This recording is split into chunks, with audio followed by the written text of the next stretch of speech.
Super fast tortoise in the show, drinking coffee, wishing you all well, because life is swell. Super fast tortoise.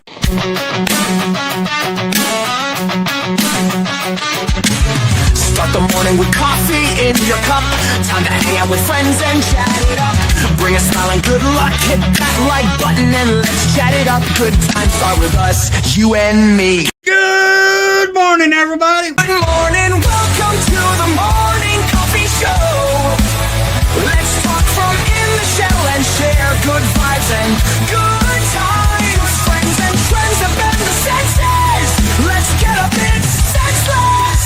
Welcome to the morning coffee show, where we bring good vibes and good times. Welcome to the morning coffee show with Super Fast Tortoise. Welcome to the morning coffee show, where we have the flow. Hey everybody, welcome to the Super Fast Tortoise in the show morning coffee. Yeah, we had two people off camera.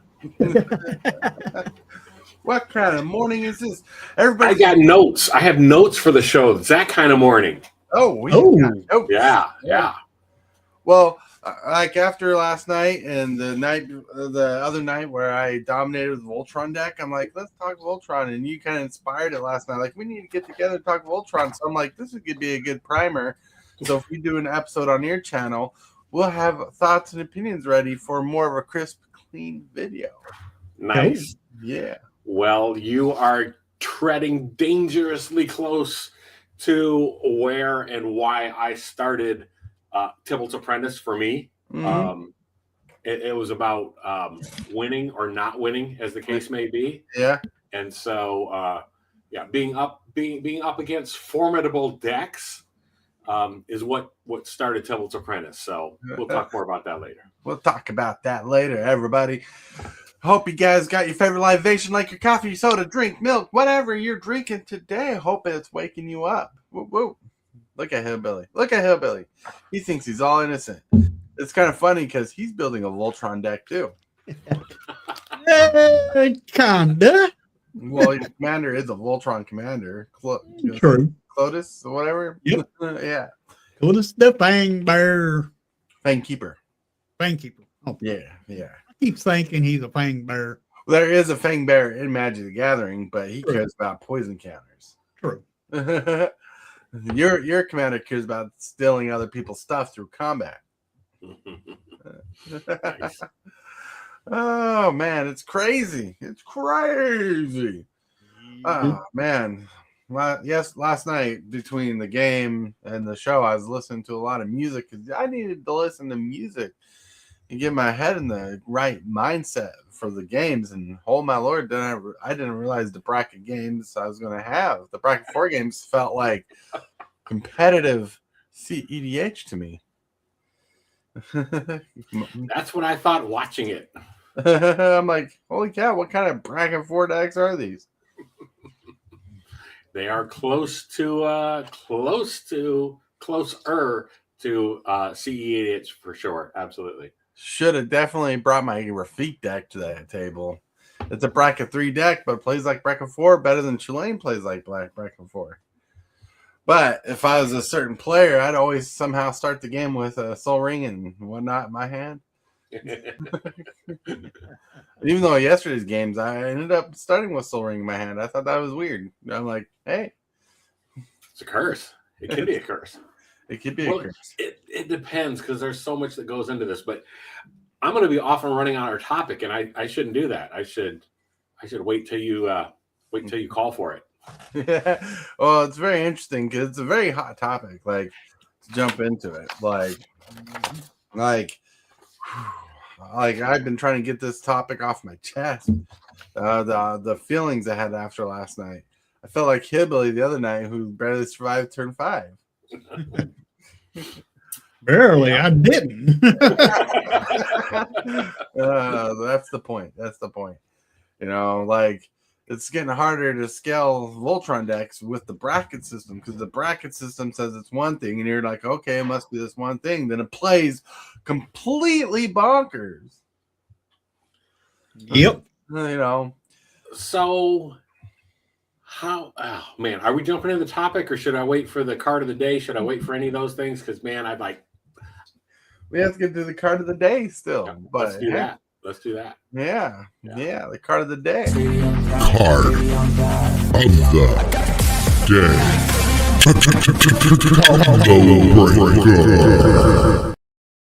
day. Ooh. Bond of Agony sent in by TCGdudes, the card of the day. Oh. So, funny thing is, me and my friend used to play this card in Standard, and we played it wrong. Because it was the first time we ever seen as additional cost to pay Bond of Agony, pay X life. We thought X was the amount of life you paid. So my friend would pay 1 black and X life in a deck that would win by turn 2 with this card until we realized you had to actually pay them black mana pips too. You had to pay into X with mana, and X had an equal amount of life you were willing to pay. Oh, Yep. Yeah. But we thought X was your life that you paid into it. So Right. for 1 mana X life, because there was a card that basically dropped your opponent's life to like 10. Then you pay 1 black and 10 life and drain him for the rest of the 10. Nice. Yeah. Wrong, but nice. Right. Yep. We thought was the bee's knees. There was a rat stack too back in the day that played it. That's pretty neat back in the day. This card is from Dissension, part of the original Ravnica block, my favorite block of all time. Yeah. Aaron O'Neill, I remember being guilty of this too back in the day. No, I almost said a bad word. No doubt.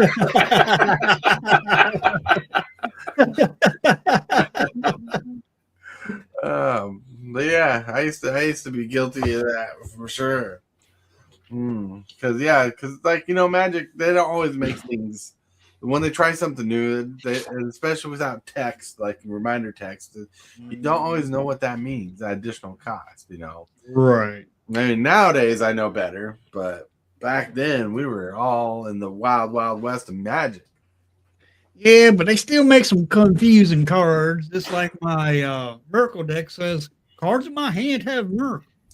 But Right. the way Miracle works is it's a top card you draw. Yeah, it's the first card you draw each turn. Right. So why would my hand have Miracle? Right, and Yeah. that it's a useless mechanic for those cards because it ain't the first card you draw anymore. Yep. So that don't make no sense why a card in my hand has Miracle when it's always the top card that I draw. Right. Yeah. It's just confusing. Right. It's a static ability to say the miracle cost on your cards are there, but if you want to play the miracle card for reduction cost, you have the ability to. Right. To reveal the card that you drew. Right. Yeah. It's a learning curve. Magic can be a learning curve indeed. Yep. I still don't understand that dang old Miracle deck. Yeah, dude, I'd play the hell out of that deck. Oh yeah. But it needs a little upgrading. It needs a couple tutors. Yeah, it does. And like even the tutors that put the card on top of your library would be good in that deck because that's what you want. Is that reduction and miracle. Yep. Yeah. All right, but yeah, Bond of Agony is the card of the day. And let's get to the picture of the day. The power of Voltron powering up games, making games huge, making games fast. Yep. That was a cool picture that came up with the turtle. It has a shell, but what happened to the front of him? He's absolutely ripped, but he doesn't have that turtle belly, that turtle shell, that little casing. I see just a little bit of an edge behind him. It looks like unless that's his lat sticking out there. Right. Sensei's Divining Top is what made Miracles good, especially in modern. Aaron, good. Yep. I got a couple of those.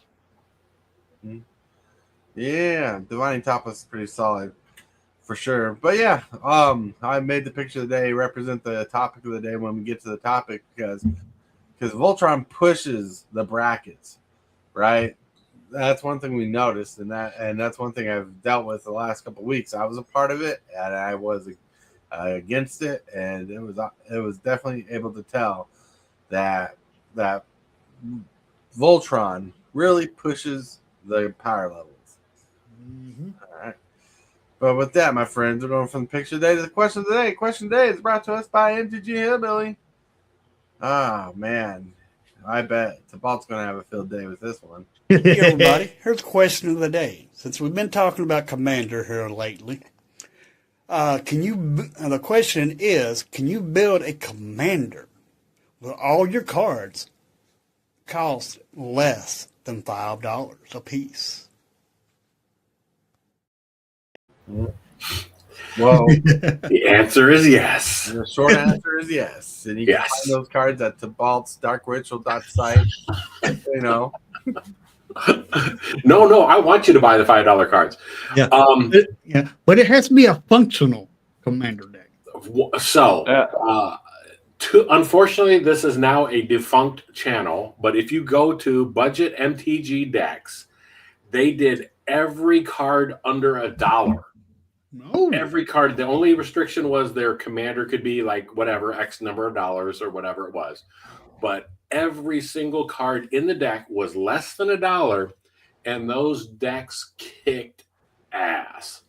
Yeah, I remember that channel. I used to watch that channel a lot. Oh my gosh, I love it. I got a chance to interview David for my channel at one point. And it was great. It was great. It was a heck of a time difference. I think we were like 13 hours apart or something. Nice. But it worked out really well. But man, I love that channel. My decks, my zombie deck was from their channel initially. Now it's upgraded since then. But also my Worth the Raid Mother deck was straight off their channel. So again, every card under $1, at least at the time of recording. And since those cards since they haven't updated the channel in a very long time, those cards are probably still under $1, if not even lower. Oh, nice. And it says depends if Crinkles is having a sell or not, right? Nice. Good point. Believe it or not, I have a deck that's built with all my cards are less than $5. It's an Artifact Storm deck. Nice. Ooh, nice. And look, Rafika the Mini was a deck that was originally built under $5 a card. And it was because it's based off scraps. Because of people mailing in cards, upgrading the deck over time, it's more expensive. But it was like now, I think the problem you'll have with building decks under $5 in general is you'll be stuck between bracket 2 and bracket 3 always with those decks. I don't think you're gonna get bracket 4 in those decks. I mean, but like I said, Rafik was built on a budget, very low budget terms. Even Rafik himself was like a $2 card at the time. The biggest upgrades in the deck that are worth more money are the lands. You know, the lands will get you when you're upgrading your deck and upscaling your deck's bracket. And also, some cards I got for free or through a trade, like, or worth more than $10 was like the tutor, the enlightened tutor. Then I also got Eldrazi Conscription out of a trade, so I didn't have to spend money for those cards. So does that count? Well, they cost more than $5, so they can't go in the deck. Well, at the time when I built Rafik, it wasn't originally in the deck, but it upgraded through a trade. Yeah. So all I'm saying, it like even back then, it was still removing a player by turn 4. Now it just has more consistency because the difference between the budget deck and the deck it is now is the budget deck was like a mono red deck. You got powered really quick early game, then it got shut down mid game. The upgrades made the deck more viable to last mid game. So powered up early game, last mid game, and pushes for a late game. That's the difference in the budget of the deck. Yeah. Because like even I felt bad that I'd like remove a player by turn 4, then the rest of the game would go on for another hour and a half because my deck got debunked and I was struggling in. So I had to fix the problem where I had to be in the game so the person who got kicked out first wasn't sitting there for an hour and a half doing nothing. Mrs. Hillbilly says, Good morning, Tibalts. Good morning. Why do I rate and nobody else does? That's okay though. That's right. All right. But yeah. So the short end of the questions, yes, you can build a budget deck under $5 a card. Takes a little bit of work and a little bit of synergy, but it absolutely can be done. I actually put the link, though I don't know why I'm showing up as Dread Return again, but whatever. I put the link in the what do you call it, the comments. So Cool. Like I know a guy who built an annoying deck. He built a deck under $5 a card, and almost every card in his deck was a counterspell and a board wipe. nice. So there are powerful decks out there that can stop a game, stall a game. You just have to have a winning condition. Yeah, Yep. And that was the nice thing about the again, budget MTG decks was the fact that they were all amazingly playable. They weren't just glass cannons. Some of them were. I probably have told this story before or whatever, but I'll do it one more time. My mistake with my Wart the Raid Mother deck is I turned it into a glass cannon deck when I was buying the cards for it, because I pretty much just net decked that one. I pretty much just went down the list and bought each card that they said, except when I got to the one that said counters, I thought, I've got stacks of counters over here. I don't need to buy those.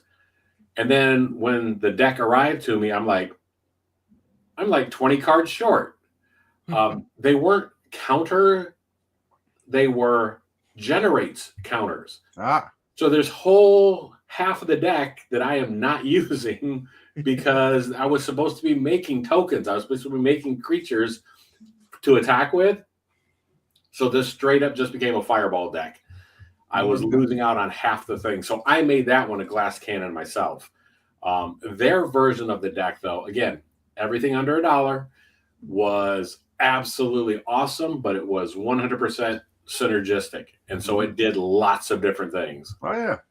MTG Mrs. Hillbilly says, because I said, well, good morning to SFT backstage. Whoa, whoa. Hanging out in the green room. So remember yesterday's topic about the scope and putting like removal, mana ramp, and draw spells? That's built there. So if you do build a budget deck, it's really good with helping your deck homage to a powerful synergy. Yeah, we already covered that comment. I didn't mean to click on that. Finger slipped on the keyboard. But still. Anyways, let's get on topic. We got a fireball with Tibalt here, who's ready to fire some questions. But I'll give you a minute to read the questions, figure out which one. Let me get into the introduction of the topic. So let's talk about Voltron Commander decks, how they jump the power level and enhance the bracket system. Let's talk about the feedback and experiences with these decks and plays that we are having. How do we bracket them, and are they fair in the bracket system? You know, that's the question we got. Because like my Rafika the Mini is a bracket 3 deck, but the other day just dominated like a bracket 4, maybe CEDH deck, even though it's bracket 3. You know, if I were to hard case it in the bracket system, like how the deck building site puts it, it's a bracket 3 deck. But sometimes it plays like a madman.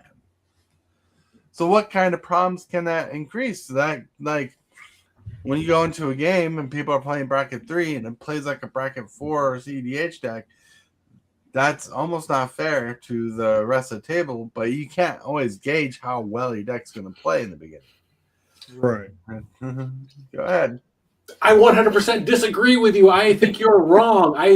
You are crazy. You are crazy.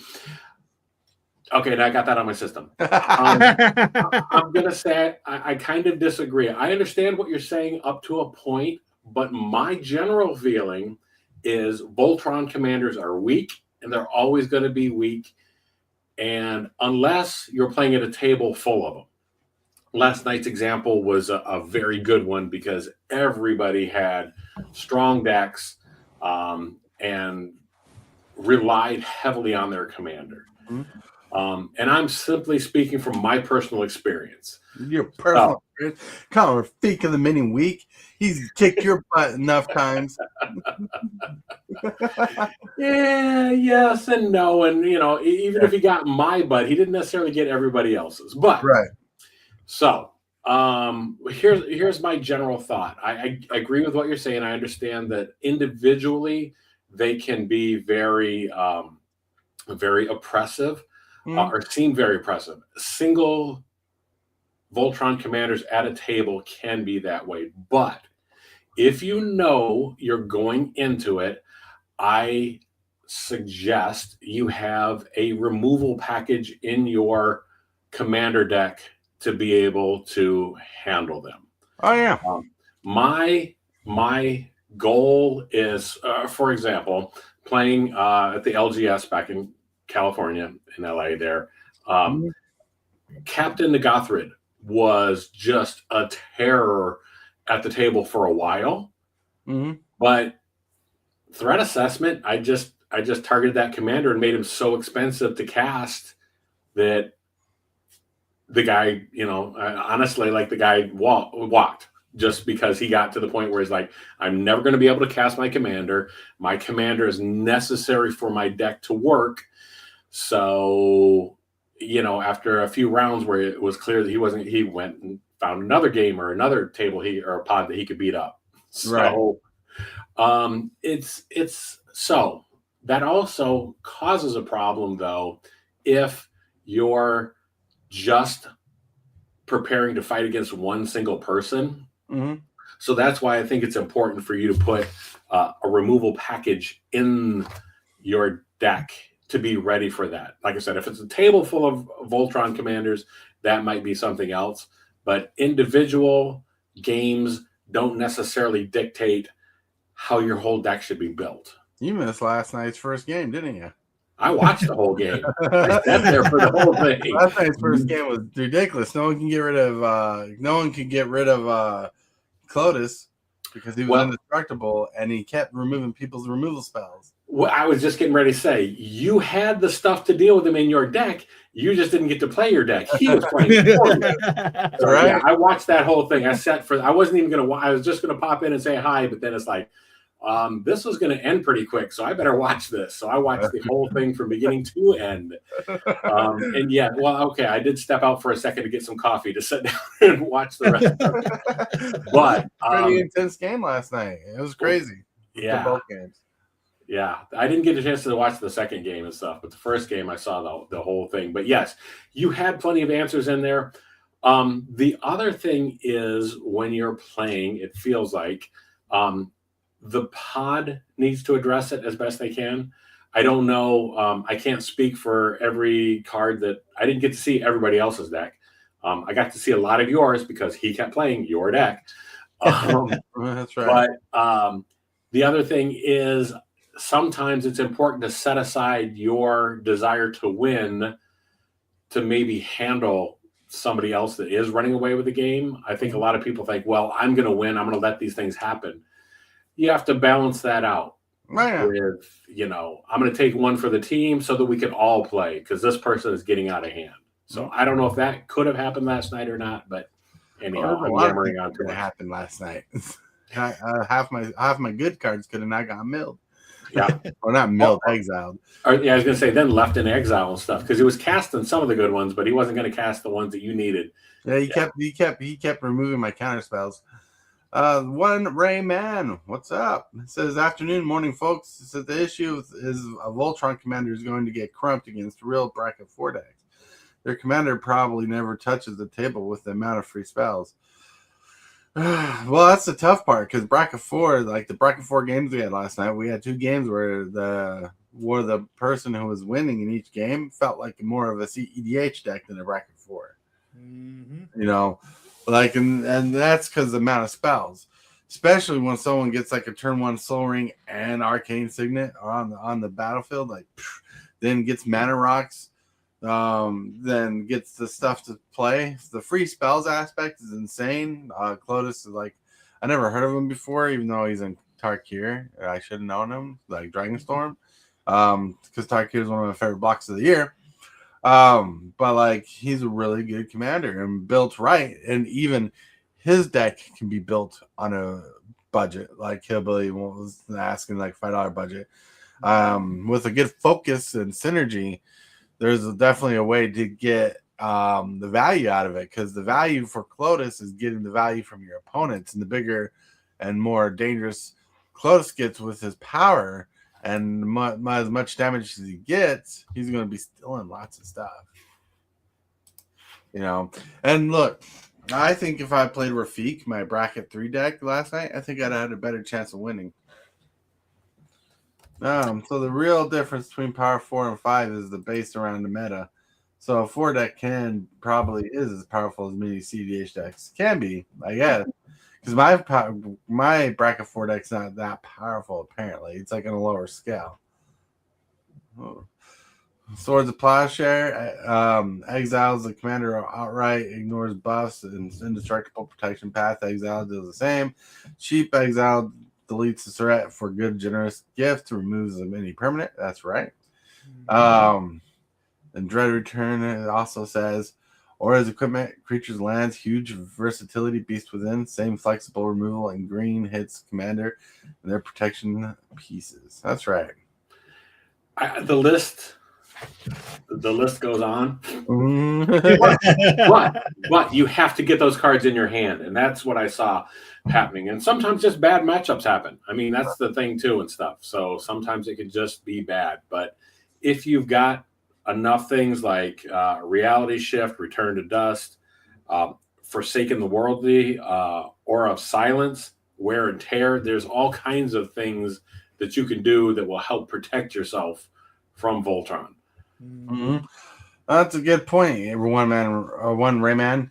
The Clotus player locally built a bracket 3 deck that's more powerful than it feels or seems, and so you built a VV bracket 4 deck and blew them away. The difference in power. Well, also, as like Hillbilly was mentioning the other day, is there's like different power levels in the brackets, right? Like there's different power levels in the brackets, because like you can have a soft bracket 3 deck, or you can have a hardcore bracket 3 deck. Same with bracket 4. Like my deck's like a medium bracket 4 deck, and I was playing against like an aggressive bracket 4 deck last night. And because like Chilean deck that I was playing last night does have some good removal in it and whatnot, but it really cares about going for those extra turns just to go infinite. That's the main win condition I go for. So if anybody wants to send me free time walks, I'm here. No more extra turns for you. No. Don't send them to me, and I'll sell them, and we split the profits with you. Don't send them to Super Fast. But still. But I do think there's a power scale issue with Voltron decks, right? And the power scale, like, even though you're saying there's ways to deal with them and having all these cards that can deal with them, well, that's great and fine and dandy. But, that doesn't talk about the deck builds. Like most deck builds, like if you ever watch my Rafik deck, builds up really quick if you take care of the threat. And that's the bonus in it. Mm-hmm. The Run Rayman says 3 is a very broad, but there are people with game changers in their bracket 2 decks that have no spot business being in bracket 3. That makes sense. That's the main issue with the brackets. Game changers should be so hard and fast in rules. Well, the thing is, like in my Rafik of the mini deck, there's some powerful cards, like powerful costed cards, I should say, like cards with money value to them. But the deck doesn't win just with the money value card. It's all those cheap 10, 50 cent cards that build up my creatures. In fact, most of the creatures I win with in that deck most of the time cost like $1 at most. And it's these 10, 50 cent cards that build them up. Then I cast Rafik to double the damage.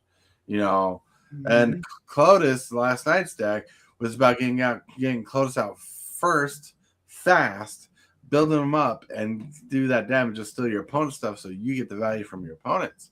So the strategy behind some of these Voltron decks really takes the power out of your opponents. Like last night, all my good stuff was getting removed. You know, that's what Hillbilly wants to do is remove all our powerful games so he plays our decks and we don't play our decks. Yeah, well, I'm tired of losing all the time. Well, you need to build a deck, and if that's the way you need to go, all you're gonna like in the end, all you're gonna do is teach us to build better decks. I'm going to disagree and say there's nothing wrong with the decks you're playing, Hillbilly.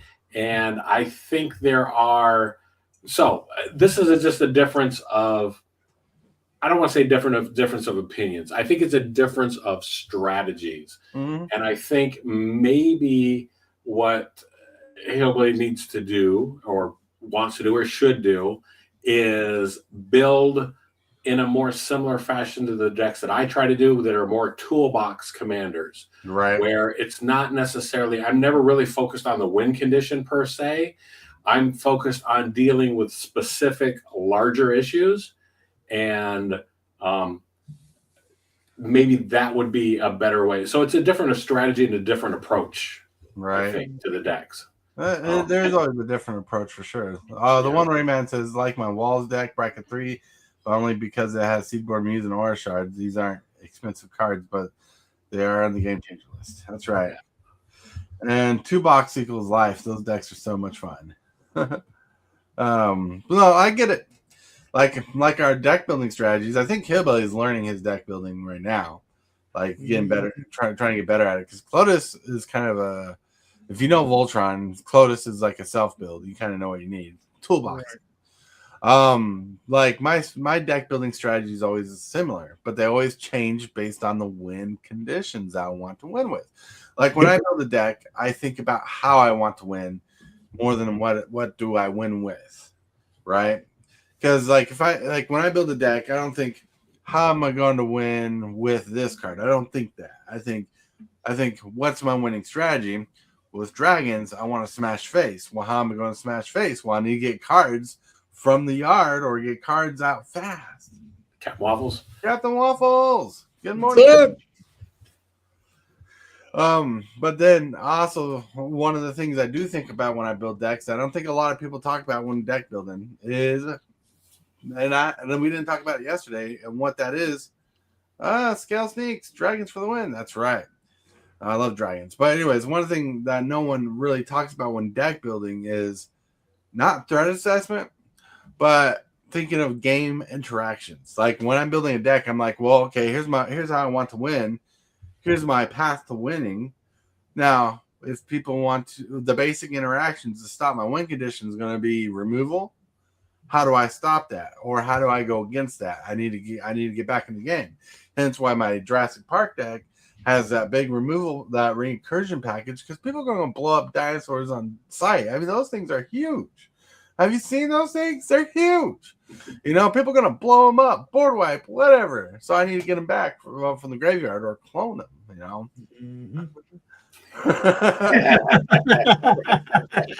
Yes.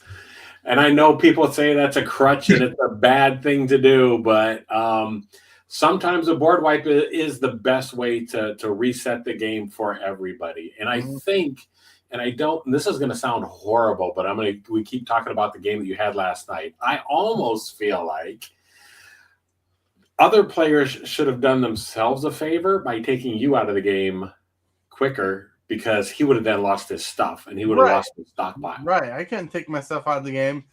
And there was even a point in the game I told him he can't attack me anymore or he'll lose all the good stuff he stole. Exactly. Someone else should have smacked me, you know? Got rid of his stuff. That would have been completely fine with that because that would have been strategic. Yeah. You know? Getting rid of Hillbilly the other day. He started getting his lands out. I know, and he started getting his lands out, his land card out, the one where he placed the lands from the graveyard, I believe it was, unless I'm wrong on the card. But no, you're right. I get to play a land from my graveyard. That's all it does. Right. And I'm thinking, well, if I take him out, then I got 2 more people to focus on, and well, I can't really say too much about that game because I was not expecting to go from infect to infect in a deck. I didn't realize we wouldn't get an infect creature after I lost my big infect creature. Because one of the power scale issues is knowing how your deck's going to run. like I've explained in that video a couple lives ago, that my deck only has 7 sources of infect in the deck. And one of them is just an aura. 5 of them are creatures, and the other one's a toxic creature, you know? So I did not expect to see that kind of resilience in the game. But strategically, taking out a player made it easier for me to win. People tried to focus on me because I became the big threat. But then the threat assessment was people didn't have enough removal. Yeah. I just take everyone out, and there's no problem. That's right. The one Rayman says interaction is an interesting thing. Some decks don't care about it. One of the top CDH decks right now runs 0 interaction. I mean 0. Yeah, that's true. Trader Trends like player removal is the best removal. So Right. it's interesting because I go not the exact opposite, but I go the opposite as far as deck building in what am I going to face? Mhm. So what am I going to play? And sadly, well, not sadly, usually, because win condition isn't my first concern, that's the way I build my deck. But that fits well in a pod where other people are going for the win. Right. It doesn't always suit if I'm playing against 3 other Pillow Fort people. It leads to horrible games that go on for days. Oh yeah. But depending on finding your balance is a good place to be in. But I understand, and I talked a little bit about it at the top of the show. Tibalts Apprentice began because I was so angry and frustrated and salty about losing so often. And I took that personally. So part of it had to be a change in my mindset, but I also changed the way I built my decks and how I approached it. And those things then fell into place. So I hate to see anybody at all get discouraged because of losses. There were things that I would do where I would set just personal goals for that night as, I'm going to do this and get this thing done. And so one by one, I built up to become, if not a better player or win more often, but somebody that was fun to play with and had more fun interacting in the games. Like I don't have to win if I can do the thing or if I get to see my deck do the thing. So that's just kind of a thing just to throw out there and stuff is like, I hate to see anybody get discouraged and try not to do that if it's getting to that point. I really did get to the point where I was upset and I was playing against people that had really deep pockets.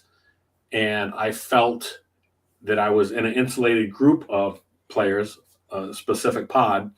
And there was no way I could compete. There was just nothing. And I was so down on myself because I couldn't afford the cards they were playing and I only saw the price tag attached to the cards. Right. And so finding budget MTG decks showed me that I didn't need money for cards. I didn't need expensive cards. I just needed to play better synergies.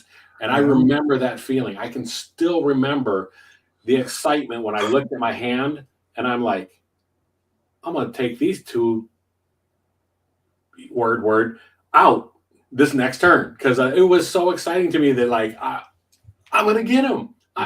They had just massive board states and stuff like that, but it's like I've got the synergy in I have the power.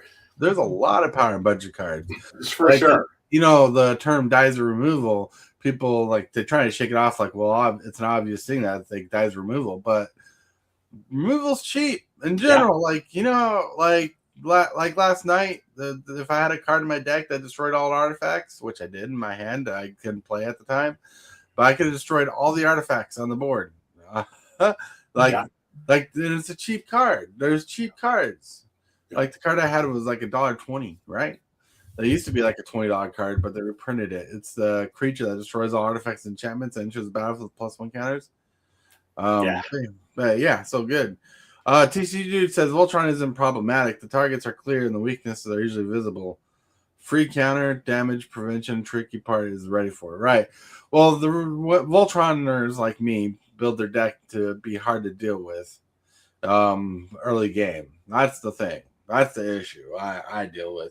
It's like I by turn 4, turn 5, I'm trying to take someone out. Poor Hillbilly's ego has been bruised so much this conversation. Yeah. I feel Tibalts method works well if you play the same people consistently, basically knowing the meta and knows their decks and play style. Well, that's kind of how it works in general, because there's a lot of people who kind of not recycle the same play style, but there's a lot of people with similar play styles. But yes, there's people with different play styles too. The one Rayman says, I did the same thing in 40K. I spent an entire edition not winning a single game. Had to set goals and strive to get those. 40K is a fun game and helped me learn a lot. That's pretty cool. Yeah. And go ahead and read that comment, and then I'll get back to what he initially said there. All right. If you play randos, then you need to build your deck with win conditions and resilience instead of trying to fight infinite deck strategies. That's right. So I'm glad he brought that up. I don't feel that I'm not playing infinite deck strategies. It all comes down to it comes down to a few simple win styles. Right. And because I got the experience playing those different ones, I got a chance to build and put packages in each deck for each of those strategies. Right. And again, sometimes bad matchups happen, and they happen. So, you take the loss and you try to move on and stuff. And that was something else I had to change up here, was understand that I'm in a losing slump right now.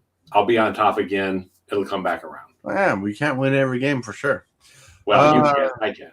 Steven says, I don't really see an issue with Voltron by itself, but I've seen dog meat decks that start swinging for 30, 40, 50 damage using auras and had happened to have cards that just brought all the auras back. Yep, that's pretty much how it works. Yep. Steven says removal didn't work and they are swinging in for 42, 42 tramples. Yep, that's the thing. Hexproof is a thing. Ward is a thing. Fogs work though, and Bajuka Bogs take care of graveyards. Right. So there's answers if you draw them. If you don't draw them, too bad. Right. But the strategy would have completely fallen apart to one graveyard and a sacrifice engine too. That's right. That's it. One grave pack, he means. There you go. Yeah, grave pack's always good. I love it. There's a lot of answers out there, but the problem with kind of going against randos and stuff is you don't know what they're running in their decks all the time. You don't know how powerful the deck synergy is. But we have a pretty consistent meta, but sometimes we don't know the decks they have. Like last night, I was not expecting to go against the Coda's deck. Got my butt handed to me. Well, he played my deck for me, basically. So I'm thinking about building a deck full of fogs itself. You gonna play my stuff? I'll fog you out. The paraquat waffles. Your kung fu is strong, but mine is stronger. That's right. I feel if you try the shotgun approach to beat all deck strategies, you neuter your deck from winning most times. I prefer to have a focus on winning and make the others try and stop me from winning. That's one of the ways I do it when I try to think of game interactions that naturally happen in game. In fact, one of the best ways to build the deck, and when you're building a deck based off the scope, if you don't know what the scope is, watch yesterday's video. But if you build a deck off the scope, one of the things you want to do is think of the basic interactions you're going to face: removal, board wipes, recursion, ways to stop things that are going to happen. You got to think about the interactions that you see in games all the time. Because the truth is, in Magic the Gathering, the most powerful cards in Magic the Gathering are usually the cards that change the placement of a card from your hand to the board to the graveyard to the top of the deck, so on and so forth. Now, it's not 100% true. It's like 90% true. There's 10% cards out there that are powerful just because Wizards likes to power creep. The one-man Rayman says, something else to remember, we have hundreds of thousands of games of data out there, and if you're further away from the first seat, you are the less likely you are to win. That's right. Even though on Hillbilly's channel, if I'm last, I win. Yep. The beat all deck strategy is win turn 0. That's right. There used to be turn 0 decks in Legacy. Right, playing to win instead of playing not to lose. That's right. Play to win, have a winning strategy. Don't tell people your strategy either when you're playing a game. Like that's how I win a lot. That's how I win a lot. Is I sneak up the strategy. I like build up the things. I have weird things going on. I can see what's in my hand, and I'm playing certain things, and I'm like, I'll play this in a certain order, so two things don't match up until I play them. And lands are the most important cards. Can't cast spells without mana. That's right. Whew, man. But no, so I don't disagree with you, Tibalt. Voltrons are not the strongest decks out there in general, but I do think Voltron decks jump their own power creep. Like you can have a bracket 3 Voltron deck and it play bracket 4, or a bracket 4 Voltron deck and it play bracket 5. But the thing is one good removal spell, like the target player sacrifices a creature, gets rid of the big creature. Exile target creature, gets rid of the creature. Destroy all enchantments, hinders the creature. There's many ways to skin a cat here. I almost apologize to my cat, but he's not here. But yeah, so there's many ways to skin a cat, but the power creep thing is, I think Voltron decks jump their own power levels. Like you could say it's a bracket 3, but it's gonna play higher most times. Not all the times, because I've had bad days, and we all have had bad days with decks. No lands, no good draw, so on and so forth. Innocent Blood is a hell of a card for B and costs 1 cent. That's right. Yeah. Just play Door to Nothingness with Recursion. That's right. I was thinking about bringing out my Stranger Things deck again that my wife made me. It does have that Door to Nothingness in it. Oh, Lord. Seems like it would be on theme again, especially with the last season of the show coming out. You should roll a D20 to see how well it plays. Right? Yeah. You should run this D20 in particular because it's huge. I get if you don't catch that reference, my friends. You need to watch Stranger Things. Yeah.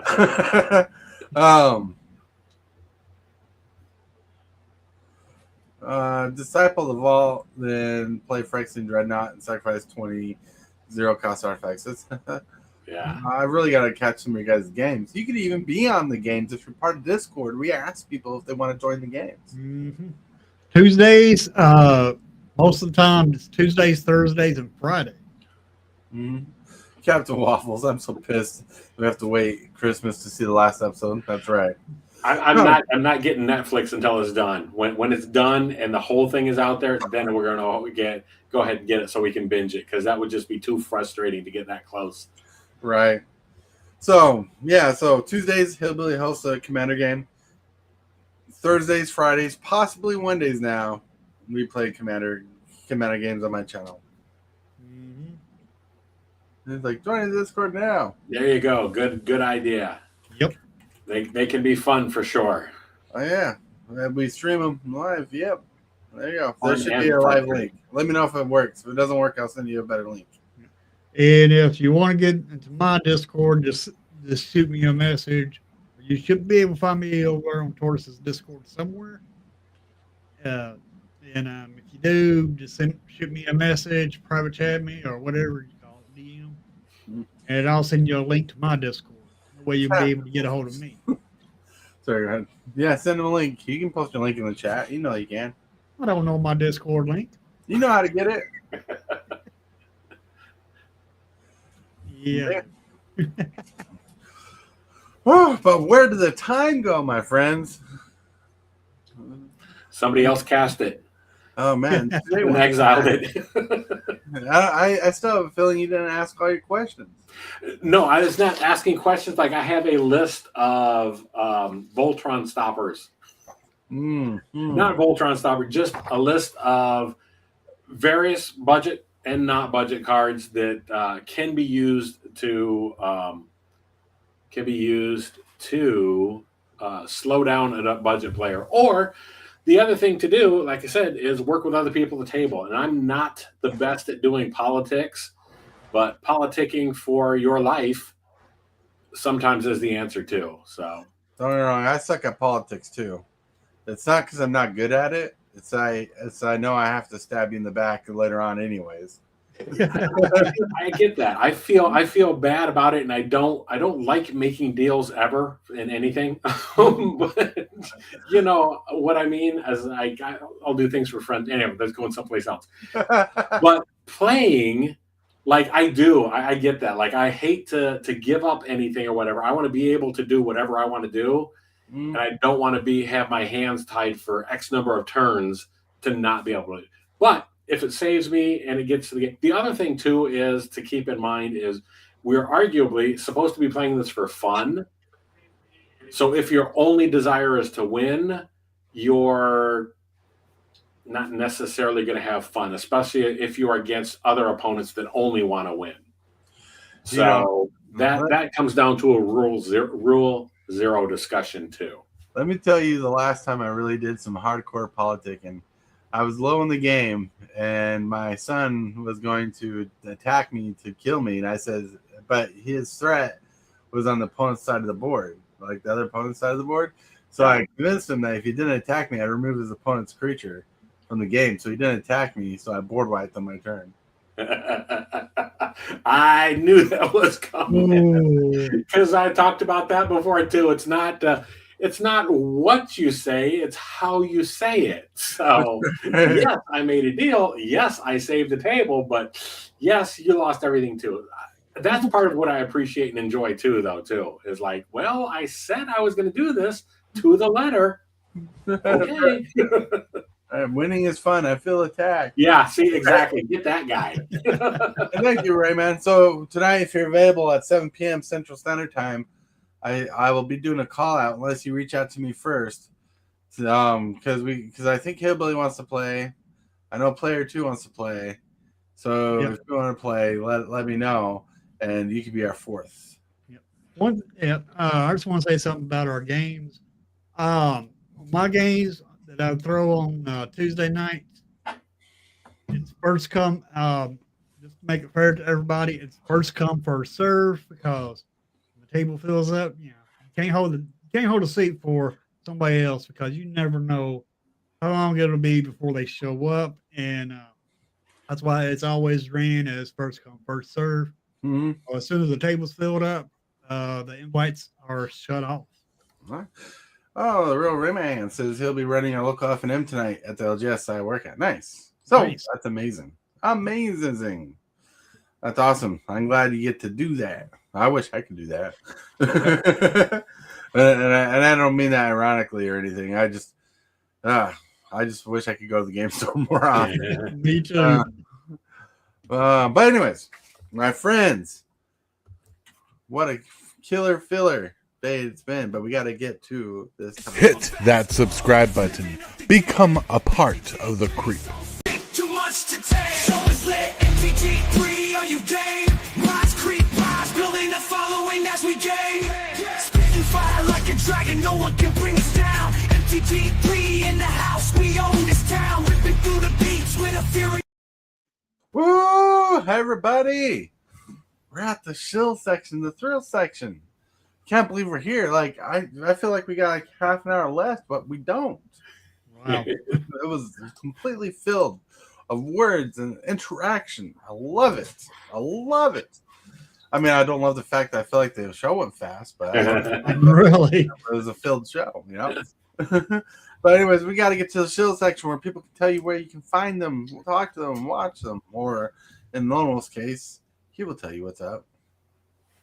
Hey, what's up, everybody? Thanks for having me on. Let's just get everybody to 1,000 or 1,500 subscribers and help get their channels up. Yeah.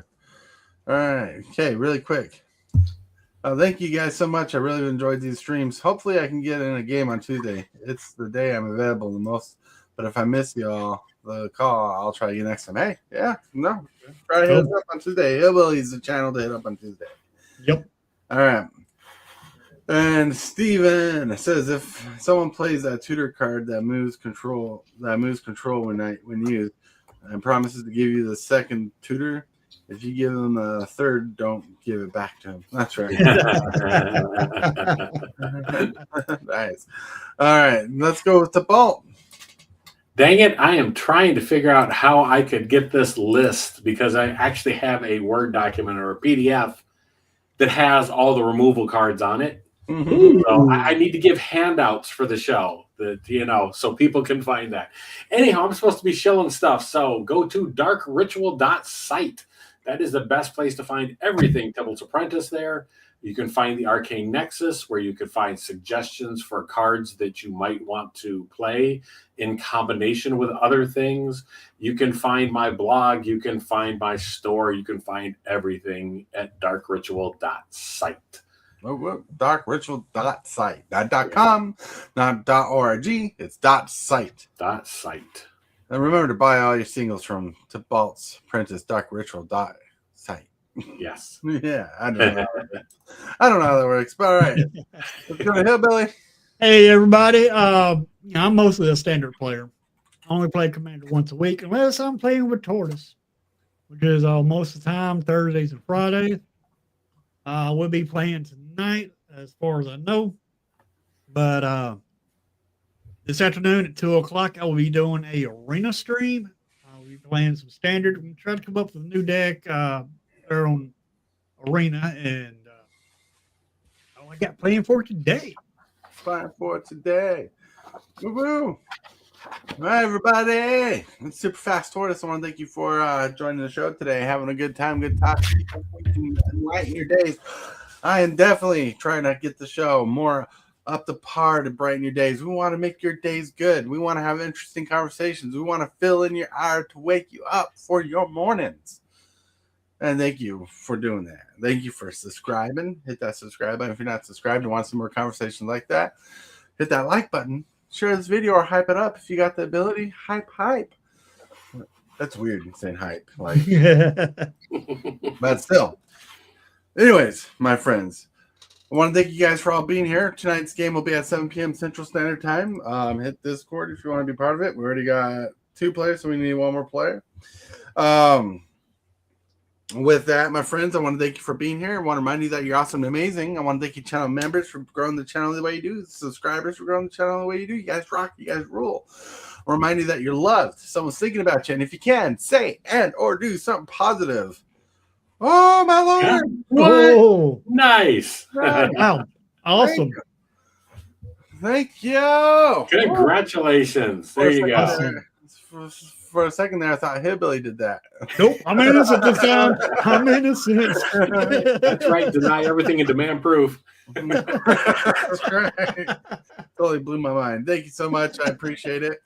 Like I was saying, do something positive for someone else today. You might be the change they need today. But with that, my friends, have a good night. Let's get to the end and rock on. Thank you for the new membership. I have to update the outro. I have to update the outro to put his name on the list. All right. Let's get out of here. Let's get out of here. Where's the out of here button? Here we go. I want to thank you, channel members of the channel, for supporting this creep the way you do. You are awesome. And you subscribers, everybody that subscribes, you're doing amazing too. Thank you very much for all that you do.